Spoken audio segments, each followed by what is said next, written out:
Mampitombona ao aminareo mandrakariva ny ariavana, ny fahasoavana sy ny fiadanana avy amin'ilay Andriamanitra ray sy Jesoa Kristy tompontsika. Amen. Avy aiza ny tsy ambaratelo ny aingam-panahy, na hoe inona no tsy ambaratelo ny aingam-panahy? Zany no asongadiny Davida amin'ity teny farany izay nataony ao amin'ny Samuela faharoa toko 7:20, ny 1 hatramin'ny 7 ity.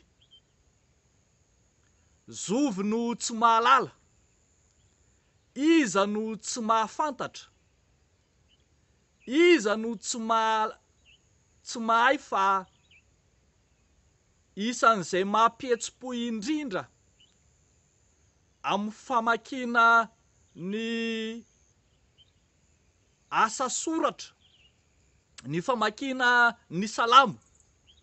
Ary amin'ny bokin'ny salamo dia i Davida mpanjaka no anisany nanoratra ny betsaka indrindra ao anatin'ireny. Tena hirain'ny olona, tsy afaka ao ambavany maro ny fihirana ny hira salamo. Tsy mampihetsi-po fotsiny fa tena maharesy lahatra. Miaiky ny fahaiza manoratry ny mpanao salamo zao tontolo izao, indrindra raha resahana manokana ny ao amin'ny Davida mpanjaka.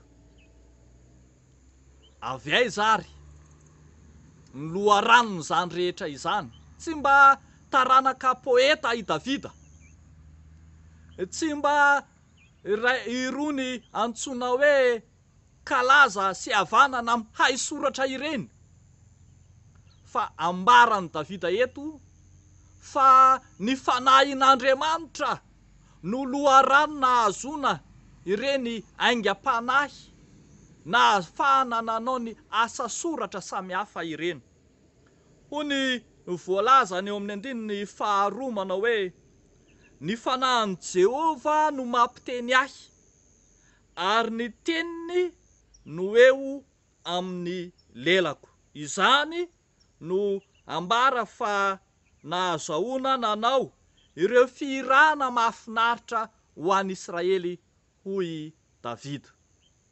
Rehavako malala, namoaka tsy ambaratelo amintsika mandraka ankehitriny Davida, fa ny fananany fahendrena, ny fananany fahazavan-tsaina, ny fitarihan'ny fanahy masina dia ambony lavitra noho ny aingam-panahiny zao tontolo izao, izay mety mitarika ho any amin'ny hakingan-tsaina sy ny fihetseham-po fotsiny, fa tsy ahitana ny faharesen-dahatra, tsy ahitana ny fitarihana ho amin'Andriamanitra marina. Eto mbola manampy fanazavana Davida fa io fanan'Andriamanitra tao amin'io no nahazoany nanoratra ireo ampaham-betsaka amin'ny bokin'ny salamo.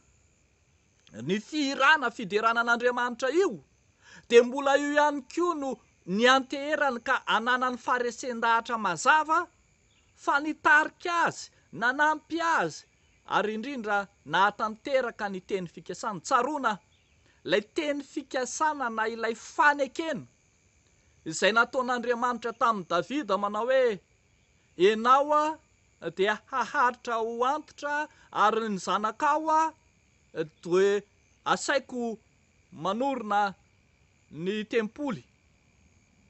Tanteraka izany fanekena izany noho ny amin'ilay fanan'Andriamanitra tao amin'ny Davida. Rehavako malala, tsy izay rehetra hira heverina fakanto na mahafinaritra na miady rima na tsara feo na tsara tonony arak'izay fiheveran'ny olona azy akory dia tsara sy mitondra ho any amin'ny fahamarinana.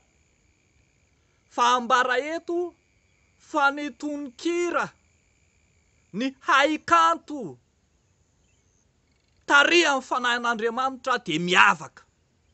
Ny haikanto tarihan'ny fanahin'Andriamanitra dia miavaka.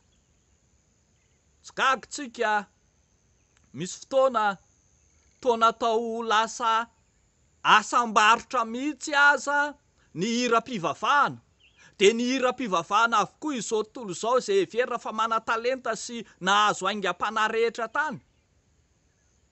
Kanefa varotra no natao fa tsy mba misy fanahin'Andriamanitra nitarika. Androany ampianariny soratra masina itsika hiaino ny salamo satria ny fanahin'Andriamanitra no tao aminy.